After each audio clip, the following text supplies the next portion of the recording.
नमस्कार दोस्तों, कैसे हैं आप लोग? हमें उम्मीद है कि आप बेहतर होंगे और अपनी प्रिपरेशन को और भी आगे बढ़ाते होंगे, ठीक है? तो देखिए दोस्त, आज के इस वीडियो में हम आपको विज्ञान के लगभग टॉप 23 प्रश्न कंप्लीट इसमें करवाएँगे। इस वीडियो में आपको विज्ञान के 3 तरह के क्वेश्चन कंप्लीट करवाया जाएगा। कौन-कौन सा? पहला होगा आपका ईज़ी होगा, फिर मॉडरेट होगा, उसके बाद से आपको हार्ड कंप्लीट करवाया जाएगा। और ऐसे सीरीज आपको हमेशा इस वीडियो और इस चैनल में आता रहेगा, ठीक है ना? इसमें क्वेश्चन जो आपको कंप्लीट करवाया जाएगा, जैसे मानते हैं कि किसकी कमी से रतौंधी होता है, ये आपको ईज़ी हो गया। लेकिन वहीं पे पूछ देगा कि रुधिर का जो तरल भाग है वो कौन-सा है? तो ऐसे करके आपको हर एक तरीके से क्वेश्चन इसमें कंप्लीट करवाया जाएगा। और ये जो विज्ञान के टॉप 23 प्रश्न हैं, ये हर एक एग्ज़ाम में लगभग 30 से ज़्यादा बार रिपीटेड प्रश्न है। तो इस वीडियो को आप ज़रूर देखिएगा। इस क्वेश्चन और इस वीडियो में हम आपको बेहतरीन तरीके से सभी चीज़ें कंप्लीट करवाए हैं, ठीक है ना? तो चलिए हम बिना समय गँवाए आज का जो है पहला प्रश्न देखते हैं, ठीक है? तो चलिए आज का जो पहला प्रश्न क्या है? तो आज का जो पहला प्रश्न है कि विटामिन सी का सर्वोत्तम स्रोत है, यानी कि सबसे बेहतरीन स्रोत कौन-सा है विटामिन सी का? अगर ऑप्शन दिया होगा 4 और चारों ऑप्शन में अगर आँवला होगा, तो सबसे सर्वोत्तम स्रोत जो है आँवला है। किसका? विटामिन सी का। मिर्च भी हो सकता है, नींबू भी हो सकता है, लेकिन सबसे बेहतरीन कौन-सा है? हमारा आँवला है। विटामिन सी करता क्या है? हमारे इम्यून सिस्टम को बेहतरीन करता है, ताकि बाहरी बीमारियों से हमारे अंदर जब आए, तो उससे लड़ने में हमारे शरीर को सहायता करता है। ठीक है ना? अब हम बात करते हैं सेकंड नंबर क्वेश्चन पे। क्वेश्चन नंबर सेकंड क्या है कि मानव शरीर में गुर्दा, यानी कि गुर्दा का मतलब क्या हुआ? किडनी। देखिए चित्र के माध्यम से भी हम सारी चीज़ें आपको लगा दिए हैं, ताकि आपको सारा क्वेश्चन क्लियर होता जाए, ठीक है ना? तो क्वेश्चन 2 नंबर बोल रहा है कि मानव शरीर में गुर्दा का प्रमुख कार्य क्या है? यानी कि मुख्य कार्य क्या है? तो किडनी का सबसे ज़्यादा आपका मुख्य कार्य आपको मालूम ही है कि शरीर से बेकार द्रव्य को बाहर निकालने का इसका मेन काम है, ठीक है ना? जैसे हमारे शरीर में बहुत सारे अपशिष्ट पदार्थ हो जाते हैं, जिसको यूरिन के माध्यम से बाहर निकालने का काम किसका काम है? तो ये गुर्दा का, यानी कि किडनी का काम है। समझ में आ गया? अब हम बात करते हैं तीसरे नंबर प्रश्न पे। प्रश्न है कि किसकी कमी से रतौंधी होती है? अगर बात करें विटामिन्स की, तो विटामिन ए की कमी से ना हमारी आँखों में रतौंधी बीमारी होती है। इस रतौंधी में होता क्या है कि रातों को ना हमें धुंधला या कम दिखाई देने लगता है, या फिर ना के बराबर दिखाई देता है। इसके लिए विटामिन ए जिम्मेवार है, यानी कि विटामिन ए की कमी से रतौंधी बीमारी होती है। अब विटामिन ए की कमी पूरा करने के लिए आप गाजर खा सकते हैं, हरी साग-सब्जियाँ खा सकते हैं, जिसमें भरपूर मात्रा में आपको विटामिन ए मिलता है। पपीता खा सकते हैं, ठीक है ना? अब हम चलते हैं चौथे नंबर प्रश्न पे। हम आपको हर एक प्रश्न ना बेहतरीन तरीके से कंप्लीट करवाएँगे। बस आप वीडियो को ना बेहतरीन तरीके से आप देखिए, ठीक है ना? अब बात करते हैं, देखिए चौथा, चौथा क्या है कि राइबोसोम। राइबोसोम जो है पादप का भूमिगत प्रारूप है। राइबोसोम जो है, जो पेड़-पौधे होते हैं या फिर जो भी होते हैं, उसका भूमिगत प्रारूप क्या है? तो ये तना है। देखिए तना में जो होता है ना, राइबोसोम पाया जाता है, उसी की ये बात कर रहा है, ठीक है ना? अब बात करते हैं 5वाँ नंबर। अगला प्रश्न है 5वाँ नंबर। 5वाँ नंबर है कि चेचक के टीके का आविष्कार किसने किया था? तो देखिए एडवर्ड जेनर जी जो थे ना, एडवर्ड जेनर, उन्होंने चेचक टीके का आविष्कार किया था। पहले जो है चेचक की बीमारियों से काफ़ी लोगों को देहांत भी हो जाता था, या बहुत सारी परेशानियाँ हुआ करता था। तो एडवर्ड जेनर जी ने ना चेचक के टीके का आविष्कार किया था। समझ में आ गया? अब हम नेक्स्ट क्वेश्चन की बात करते हैं 6 नंबर। 6 नंबर है कि शरीर में जो है कुल हड्डियों की संख्या कितनी है? तो अभी हम बात करें तो हमारे शरीर में जो है 206 हड्डियाँ हैं, लेकिन वहीं बचपन में जो है ये कितना हो जाता है? 306 होता है। ठीक है ना? 306 के लगभग होता है। जैसे-जैसे हम लोग बड़े होते हैं, बहुत सारी हड्डियाँ एक-दूसरे में जुड़ती जाती है, जिसकी वजह से बाद में चल के हम लोग का 206 हड्डियाँ होता है। समझ में आ गया? हम आपको पूरा का पूरा आपको एनालाइज़ करवाएँगे, हर एक वीडियो में, आपको कहीं भी दिक्कत नहीं होगा। और हमारा एक ही टारगेट है कि आप कोई भी एग्ज़ाम में बैठिए, अगर क्वेश्चन हूबहू ना आए, तो फिर आप बोलिएगा, और क्वेश्चन जब आए, तो आप यूँ ही बनाकर आराम से एग्ज़ाम में सफल होने का प्रयास करें, ठीक है ना? अब हम आगे बात करते हैं 7 नंबर प्रश्न पे। प्रश्न है कि शरीर की सबसे लंबी अस्थि है, यानी कि सबसे लंबी हड्डी कौन-सा है? तो ये कौन-सा हो जाएगा हमारा?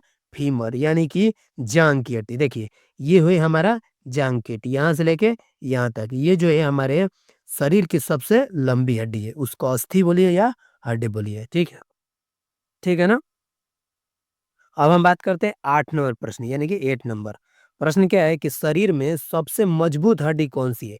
देखिए यहाँ पर बोल रहा है सबसे लंबी हड्डी, तो सबसे लंबी हड्डी कौन-सा हो जाएगा? फीमर। हड्डी का नाम क्या है? फीमर। कहाँ पे पाया जाता है? तो जाँघ में पाया जाता है। अगर वहीं पर पूछे कि सबसे मजबूत हड्डी कौन-सी है? तो ये हो जाएगा कौन-सा? जबड़े की हड्डी। देख सकते हैं ये जो होता है ना यहाँ के नीचे वाला जबड़ा जो होता है, उसकी जो हड्डी होती है वो सबसे मजबूत हड्डी होती है। समझ में आ गया ना? अब हम चलते हैं अगले प्रश्न पे। देख सकते हैं दोस्तों आपको इतना बेहतरीन तरीके से बताया जाएगा कि या ना ही आप क्वेश्चन कभी भूल पाइएगा और ना ही एग्जाम में कभी आपको दिक्कत होगा। ठीक है ना? अब हम चलते हैं अगले प्रश्न पे। अगला प्रश्न क्या है? 9 नंबर। 9 नंबर है कि हृदय जो है 1 मिनट में कितना बार धड़कता है? ये तो थोड़ा आसान है, लेकिन इस क्वेश्चन को आप ध्यान से देखिएगा। ठीक है ना? बहुत बार पूछा हुआ है। तो जो हमारे हृदय 1 मिनट में कितना बार धड़कता है? तो 72 बार धड़कता है। आपको हार्ट का भी चित्र लगा दिए, आपको कहीं भी दिक्कत नहीं होने वाला है। क्वेश्चन नंबर 10 क्या बोल रहा है? क्वेश्चन नंबर 10 है कि खून का जो रंग होता है वो लाल आखिर किसके कारण होता है? तो ये जो होता है हीमोग्लोबिन के कारण होता है। जब हमारे शरीर में जो खून होता है, जैसे ही जाकर हीमोग्लोबिन से मिलता है, उसी टाइम जो होता है हमारा खून जो होता है लाल हो जाता है। ठीक है ना? तो ये क्वेश्चन हमारा 10 क्या हो जाएगा? हीमोग्लोबिन के कारण जो होता है हमारा खून का रंग लाल हो जाता है। ठीक है ना? कैसा हो जाता है? लाल हो जाता है। अब 11 नंबर प्रश्न क्या बोल रहा है कि हीमोग्लोबिन यौगिक है। आखिर हीमोग्लोबिन किसका यौगिक है? तो ये किसका आंसर हो जाएगा? प्रोटीन का। ये क्वेश्चन पूछा हुआ है कि हीमोग्लोबिन जो है प्रोटीन का यौगिक है। ठीक है ना? बात करते हैं आरबीसी। देखिए नेक्स्ट क्वेश्चन है लाल रक्त कणिकाओं का जीवन काल है, यानी कि ये लाल रक्त कणिका यानी कि आरबीसी, आरबीसी की बात कर रहे हैं। ठीक है ना? आरबीसी का जो जीवन काल होता है कितने दिन तक होता है? 120 दिन का होता है। ठीक है ना? जो लाल रक्त कणिका है 120 दिन तक ही ये जीवित रह सकता है। बात करते हैं 13 नंबर। 13 नंबर प्रश्न पूछा है रुधिर को थक्का जमने में सहायक कौन सा विटामिन करता है? तो इसका सही आंसर क्या हो जाएगा? विटामिन के हो जाएगा। देखिए जब हमारा कहीं पे कटता है ना, जैसे मानते हैं कि उँगली कट गया, तो वहाँ पर देखते हैं ना कुछ देर बोलता है ना कि उसको दाब के रखिए।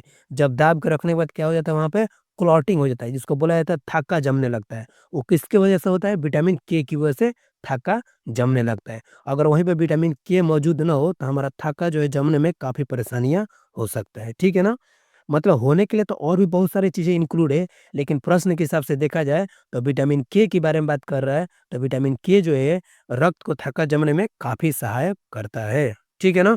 अब हम बात करते हैं 14 नंबर प्रश्न। 14 नंबर प्रश्न है कि रुधिर का तरल भाग है। देखिए ये प्रश्न जो है ना पिछले बीपीएससी में यानी कि 70 या 69 बीपीएससी में पूछा हुआ सवाल है। पूछा है कि रुधिर का जो है तरल भाग है। जो विद्यार्थी बोलते हैं कि आसान सवाल है, ये बीपीएससी में 69 एंड 70 में बीपीएससी में ये पूछा हुआ सवाल है। पूछ रहा है कि रुधिर का तरल भाग यानी कि ब्लड का जो है तरल भाग कौन-सा है? देखिए ब्लड जो होता है ना, वो खुद ही तरल होता है। लेकिन एक बात याद रखिए जो प्लाज़्मा होता है, इसका सही आंसर तो हो जाएगा आपका प्लाज़्मा, लेकिन प्लाज़्मा कैसे होता है इसके बारे में हम बात करेंगे, ठीक है ना?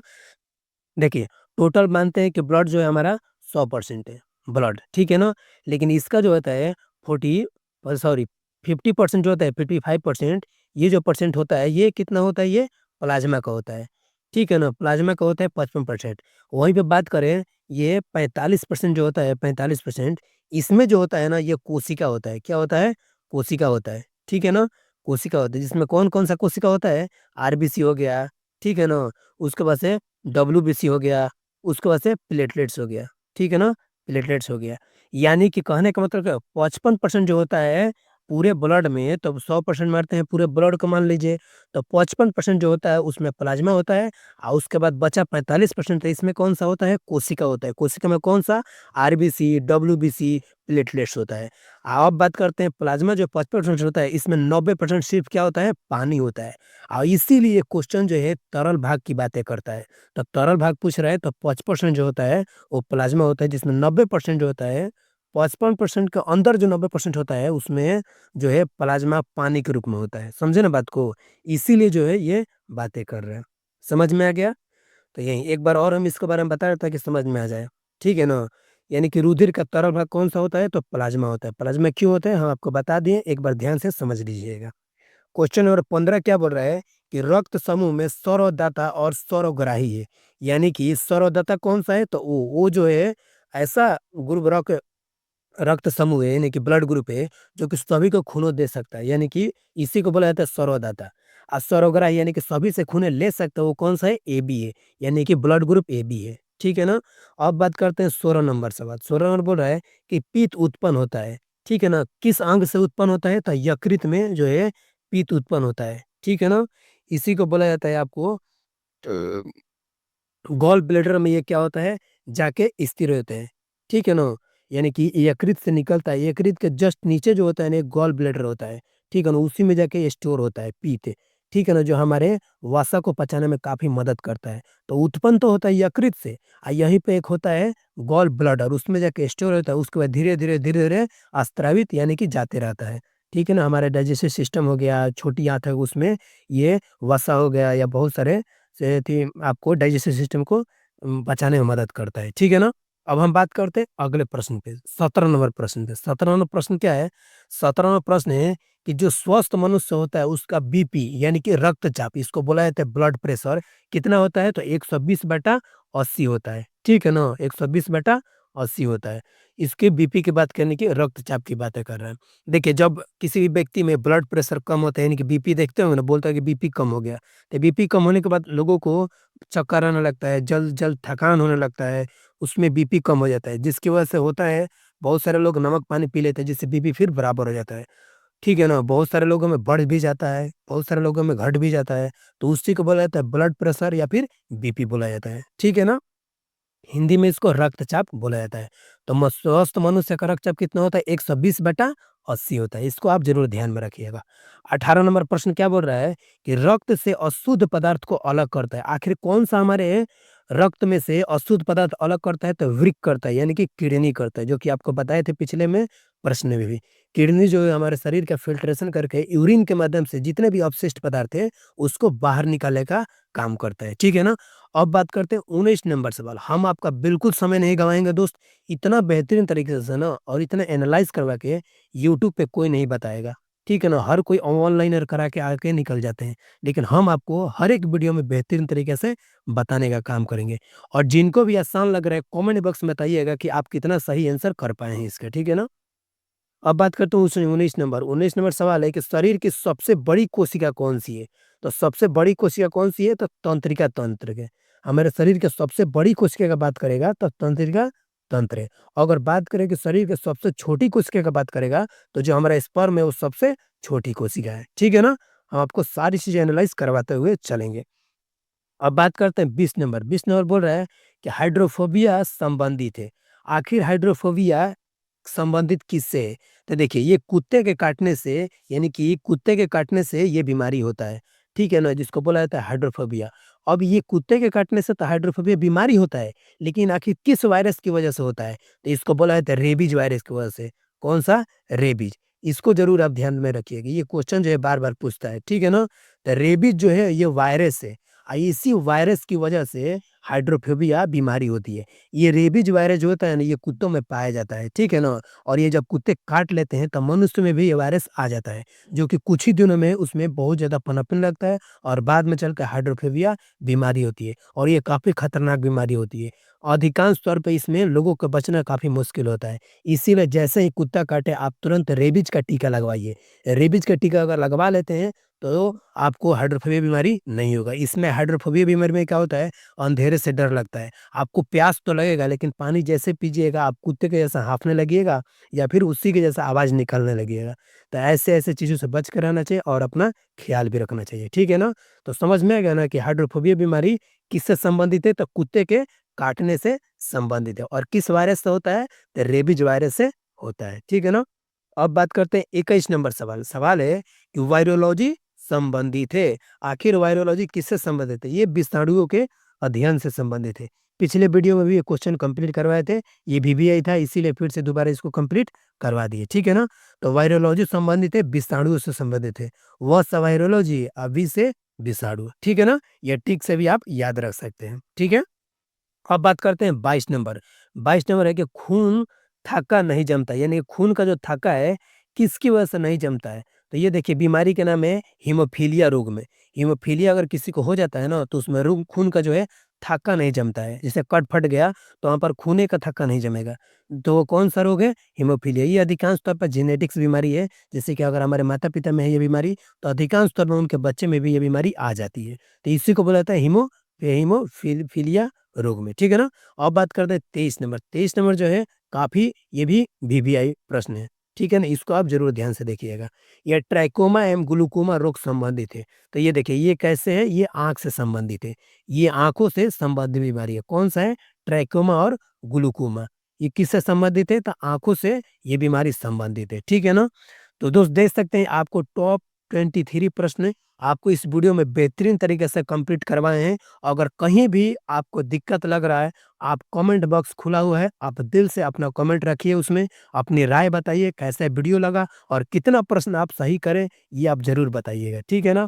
चलिए वीडियो देखने के लिए बहुत-बहुत धन्यवाद। अगर सच में ये वीडियो आपको अच्छा लगा होगा ना, तो दिल से सब्सक्राइब ज़रूर कीजिएगा, ठीक है ना? और लाइक तो करना बिल्कुल ना भूलें। कोई भी राय हो, कमेंट बॉक्स आपके लिए दिल से खुला है। Thank you so much once again. Bye, मिलते हैं नेक्स्ट वीडियो में।